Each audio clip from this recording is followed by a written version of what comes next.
what is the difference between Christian Bible counseling and regular old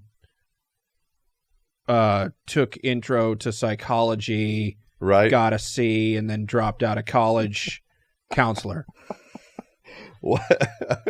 Okay, wow. Well, if that's all that you did, was you dropped out of college and you became a counselor. Okay, I'm just kidding. Yeah. What's the difference between going to Christian counseling and going to regular normal people counseling? Okay. Because Christians are not normal people. All right, got it. Yeah, so when you're talking about Christian counseling, what you're usually meaning is individuals that are very upfront with the fact we're Christian. We're going to approach this from a Christian worldview. We believe in a biblical ethic. And so that can be a biblical sexual ethic, it can be a biblical, marriage ethic, a biblical parenting ethic. So they're coming from this Christian worldview, holding to a biblical ethic, and so therefore believing the Bible is true. So all of that's going to undergird what they say. So even if they are using therapy models that they learned in school and learned through their training that are more psychological in nature, they're using those models, but with this Christian base. Okay. Whereas a non-Christian counselor, they've learned different cognitive behavior models and psychological models that are helping them in their counseling. That's giving them the tools for their counseling, but they don't have that biblical ethic, that Christian worldview that they're working with. And so that's a huge difference between the two. And unfortunately, I think a lot of non-Christian counselors will at times not be as will not be favorable toward you and your Christian faith, and so sometimes even believe that is part of the problem. And so and so I think so that can be a difference. I'm not saying all of them are like that by any means. There's some that are very respectful of the individual's faith and religion. And, but some will say, well, but we know that psychology is more true than this archaic Bible here, or religion is actually preventing you from discovering your true self. And so therefore they will take jabs at an individual's faith or religion.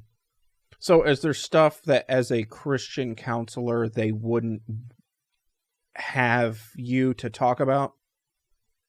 They wouldn't have me talk. No, I mean like if homosexuals came in and wanted to make their sex life better, would you as a Christian counselor help them with that? Yeah, no, I could not do that in good conscience. Okay. Right. So it does cut both ways, right? In that sense, right? Because just like there's things that a non-Christian counselor wouldn't, truth they believe that they have, right? Right. Those truths for them would be against a biblical worldview. Mm-hmm. There's cases like what you're talking about, people coming in, and because that stance would be against a biblical sexual ethic. Right. I wouldn't be able to provide an encouragement or a counseling for that particular topic or subject. Okay. Yeah. So it absolutely cuts both ways. So then how do you deal with anyone about anything then? What do you mean? Because don't people come to you and say, hey, I'm sinning like this? Well, sure. And I need help. 100%. Okay, so 100%. But the example you brought up was a homosexual couple coming to me asking me to help them in their sex life, right? That's the example you brought up. Oh, okay. Okay, and so I couldn't help. Like I wouldn't be able to speak toward that, right? Okay. But if someone comes to me and they're struggling, they do have issues. Because see, here's the issue with that. like I would label what they're asking me. They're asking me to actually help them continue in what I would call sexual immorality. Okay.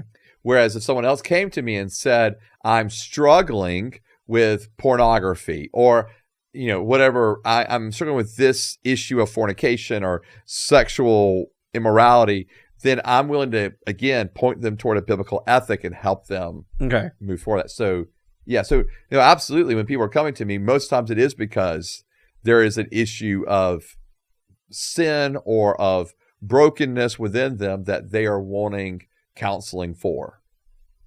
Okay. Yeah. But I do think that's a big deal, though, for me. So are there non-Christian counselors that would not have Christians? I know for a fact there are non-Christian counselors that would, again, they would view one's faith, and especially Christian faith, as something that could stand in the way of that individual discovering more of their true self and true identity. But would they turn people away if they found out they were Christian? Oh, no, they wouldn't turn them away. Okay. No. Is that illegal to do? Yeah. Yes, because you cannot discriminate based upon race or religion. Okay, so if homosexuals came to you, sure, you would have to hear them at least. Absolutely. And I wouldn't turn them away. Okay. So to be clear, I wouldn't be able to counsel them in the way they would want to be counseled. Okay. So I would talk with them and share with them my perspective of a biblical worldview of who they are as individuals, and eventually get into a biblical sexual ethic with them. So absolutely, I'd listen to them. I'm not turning them away. So so when a non-Christian counselor tells a person that their religion is holding them back and they should stop being a part of that religion, right? Is that discrimination? Man, that's a good question. They're not discriminating against the religion in the sense of because they're willing to counsel them. However, they are. I see what you're saying. Because you do this. That's an interesting one because but I think every counselor has their perspective of what is true. Okay. And so a non-Christian counselor who holds to the fact that, so for example, that they may say that that one's true identity is found, within themselves, right? Mm-hmm. Or let's say they have someone that comes to them and they're struggling with pornography, okay, a sexual addiction. Mm-hmm. They may not see that as wrong or unhealthy, and say that the fact that their Christian religion sees it that way is actually repressing them and oppressing them. From enjoying pornography? From enjoying pornography, from enjoying a sexual outlet. So, yeah. Okay. And so that's where I'm saying that the idea of, you're just going to end up with clashing worldviews, right? Because if I, as a Christian counselor, believe that identity is found in who we are in the image of God, and who God created and called us to be, but maybe a secular viewpoint would be, no, your identity is actually in you. You have to discover your true self. Then we're coming at it from two really different perspectives. So when you sit down with gays and tell them to stop being gay, or whatever, okay, it's not all right. No, but I don't want to. Comes across as way too. That's not what I would say, I guess. Okay, I'm not going to sit there and say or stop tell them being gay. That what they're doing is wrong. Sure. Is that considered discrimination? I would have to look at the laws in some states. This is one of those things that differs from state to state. Okay. Because there are developing laws against basically discriminating against sexual orientations. Okay, which is telling someone that they shouldn't do that. Right. And so, in other words, that it would be illegal for me to tell, a gay couple that being gay is actually not God's best for them. So it's illegal in some states for you to not counsel them, and then it's illegal. Well, not counsel. Well, yes, I could reject them at the door. To reject them at the door, correct. And then it's illegal to tell them that they're doing anything wrong once they're in the door. Correct. In some states. Correct. But it's not illegal the other way around. In what way? In the other way around, you mean? With non-Christians telling people to stop being Christian. Yeah. Yeah.